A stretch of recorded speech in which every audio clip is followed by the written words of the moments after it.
Brakathay Howell, Brakathay Yahushai, Brakathay Howell, Brakathay Yahushai, Brakathay Howell, Brakathay Yahushai.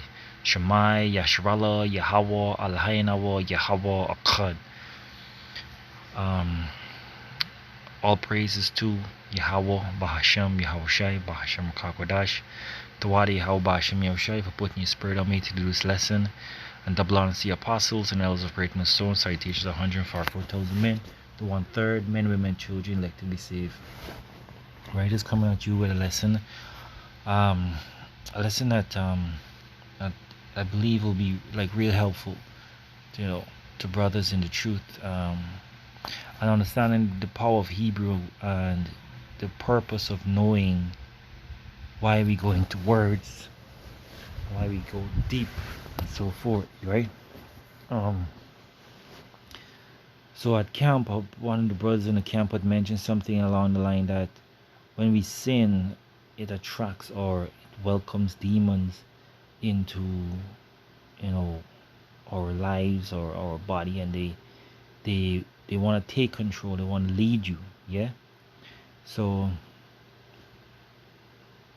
it triggered, it inspired me, or I was moved in the spirit to do this lesson to edify you brothers and sisters, right? So it says,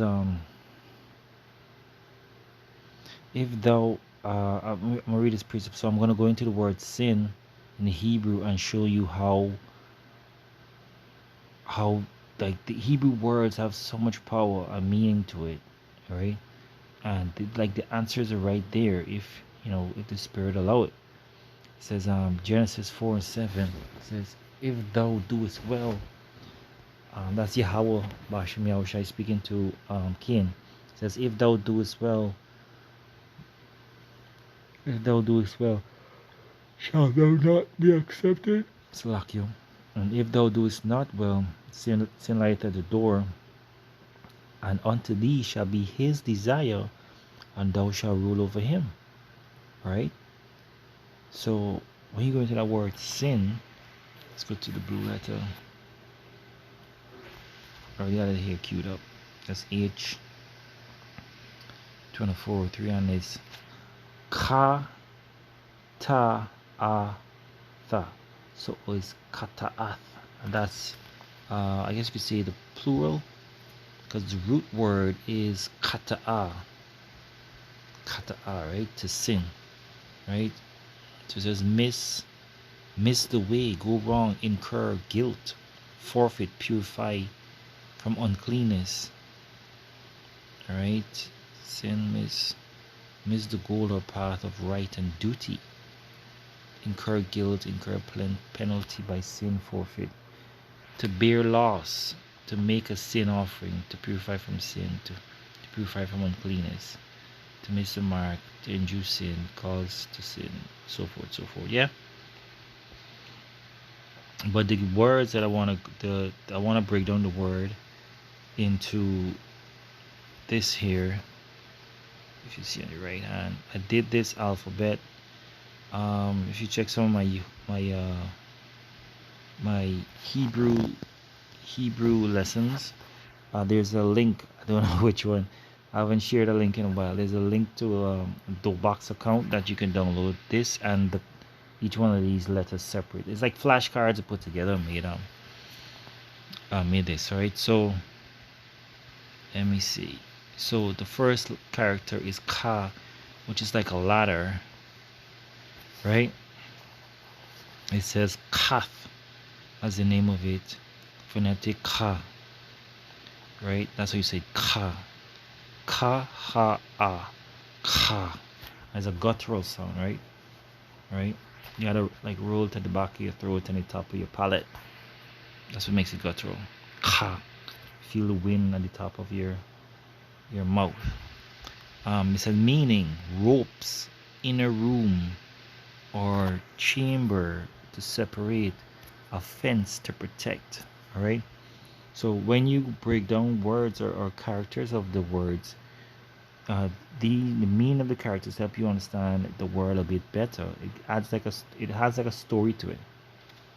Just like nomen, how a name would have like a meaning and story to it. The letters as well as to would say something. All right. Let, I was gonna say Yahweh, but let me stick to this one, not get too off. Right, so it says ropes. All right, let's go to Sirach. Oh shoot, it says sin will have rule over thee, right? We're gonna get to it, no worries, we're gonna get to that. Let me go to this one. It says ropes. What do you use ropes to tie stuff up, or to to reach something? All right.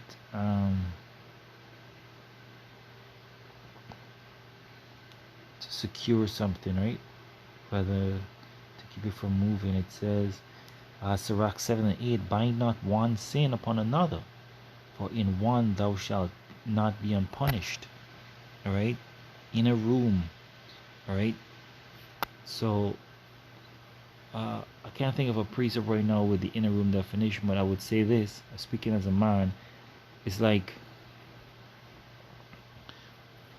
it's like you. Oh, it goes back to one of the definition. You guilt, and what does guilt go back to? Like a sentence or a hearing. You become guilty. So what? So you're in an inner room, being or a chamber. They call the guy is a judge that has a chamber, whereby you would be judged. All right. So sin is like would either put you in a chamber to be judged. You know, I don't want to sound like I'm reaching, but I pray that you get the concept, right? Because when I heard it, it clicked right away, and something told me check it while we were thinking, right? But I just had to do this quick lesson. I do a part two as the spirit reveals more, right? It says to separate offense to protect. So what you do, you separate yourself. I even said that when we was preaching that when we bring up prophecies and 2/3 of Israel hear it, they would look over the fence and say, "Hey, you hear what the story going on? What's going on?" And they peep over the fence to the other side of the righteous and the wicked on the other side, asking about stuff that events is going on. And you tell them, and then it's like, "Okay, good." Instead of coming over to the other side of the fence, they're staying there, right? It says to protect, right? So to protect would be like to guard, all right? So it's kata, right? So let's go to ta. It's right next here. It says a snake, all right? I see, and we all know a snake is synonymous. Um, the common thing is that it's synonymous with evil, but a snake has two sides, all right? A snake. When sometimes scriptures use snake in scriptures to describe um, wisdom or cunningness, all right, or a subtlety, yeah. So sin is like a snake. It's subtle, all right. The word or sin is like a rope that binds, all right, that bind you, all right, in a room or in a box, all right.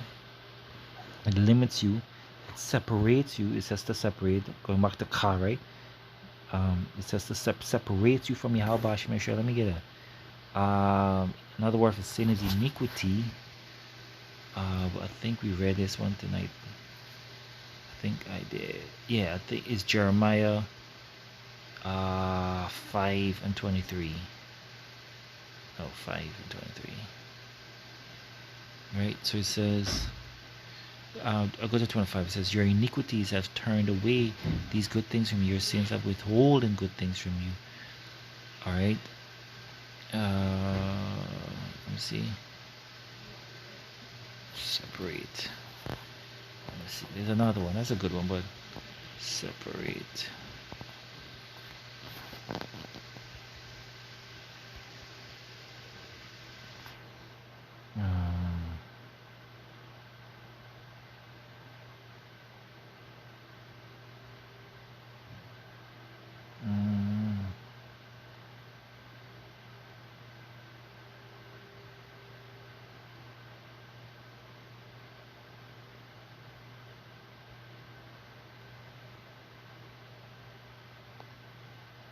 Give me a second.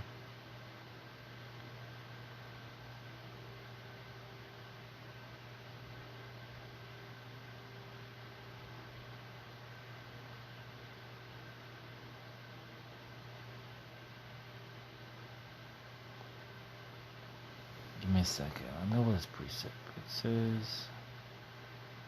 Uh,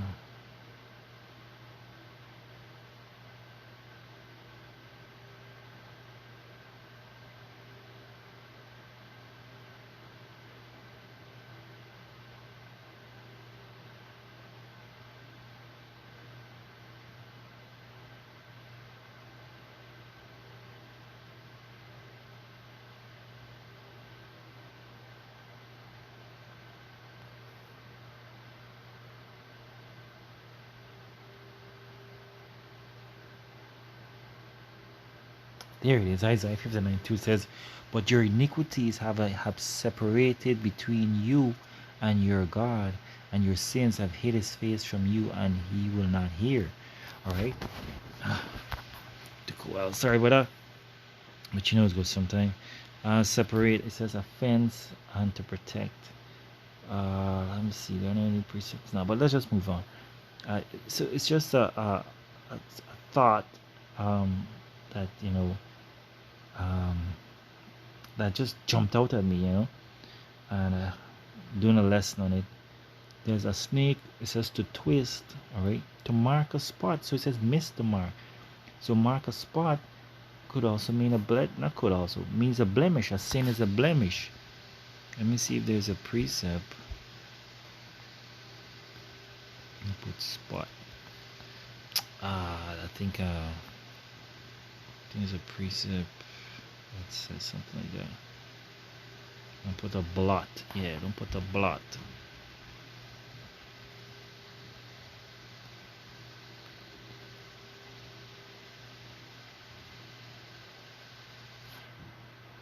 No, what's up with that? But let me see. See, take heed of a mischievous man, for he worketh wickedness, lest he bring upon thee a perpetual blot. Right? It says, okay.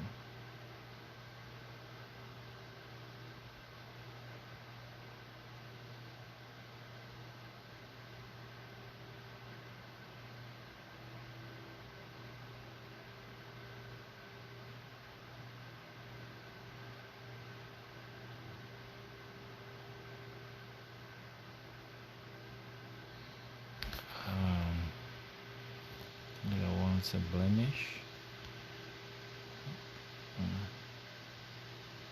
Says, yeah, this is it. Sirach 18:50. My son, blemish not thy good deeds, which is like a spot.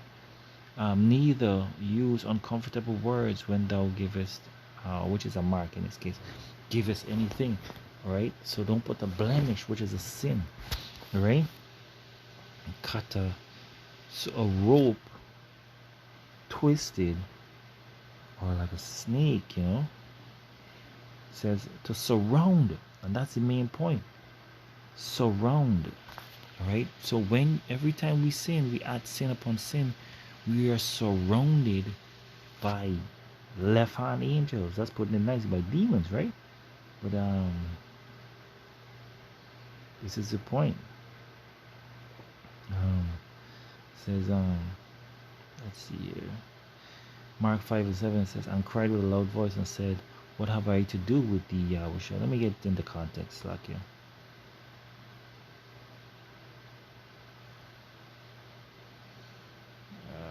Start from 1. Mark 5:1, it says, and they came over onto the other side of the sea, into the country of the Gadarenes. And when he had come out of the ship, immediately there met him out of the tombs a man with an unclean spirit. All right, because he has a spot, a blemish, a mark. All right, who had his dwelling among the tombs, and no man could bind him, no, not with chains. All right, because he's bound to his sin. What's that? 2 Ezra 16:76 or 75. Because he that it talks about being bound to his sins and so forth. It says verse 4 says, because that he had been often bound with fetters and chains. and had been plucked asunder by him, and the fetters broken in pieces, neither could any man tame him. And always, night and day, he was in the mountains and in the tombs, crying and cutting himself with stones. But when he saw Yahushua afar off, he ran and worshipped, and cried with a loud voice, and said, What have I to do with thee, Yahushua, thou Son of the Most High Power? I adjure thee by the Most High, that thou torment me not. Right? It says, for he said unto him, Come out of the man, thou unclean spirit. And he asked, What is thy name? And he said, and he answered and said, My name is Legion, for we are many. Yeah? So it's many. That's the surround. Yeah? The ropes bind you, surrounding you. Kata. And then the last, right? Is It says first, ox, verse 1000. And if you check up Legion in the Strongs, I believe it's 6050, if I'm not mistaken, because it's based on an army number. That's why they call them Legion. But 6000, 6,000. It says Lord. It says strength. All right, and you see that he broke the fetters of iron. It says cattle. Right. And that's why they would go. They wanted to go into the swine flesh, these unclean spirits. They said, and leader, they want to lead you astray, right? So, just something to pound about with these words. When you break it down, when you dissect it like that, it really adds more power to it. All right. It says,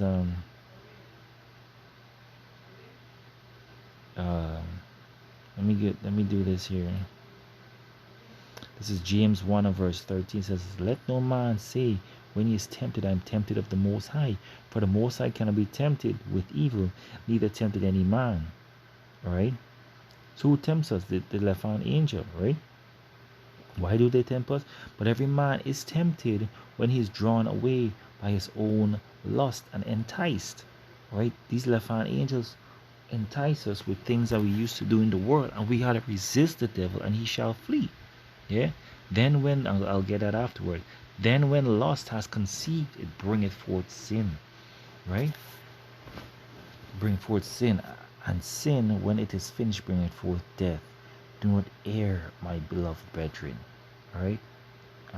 What was the precept I was thinking? This in St. James.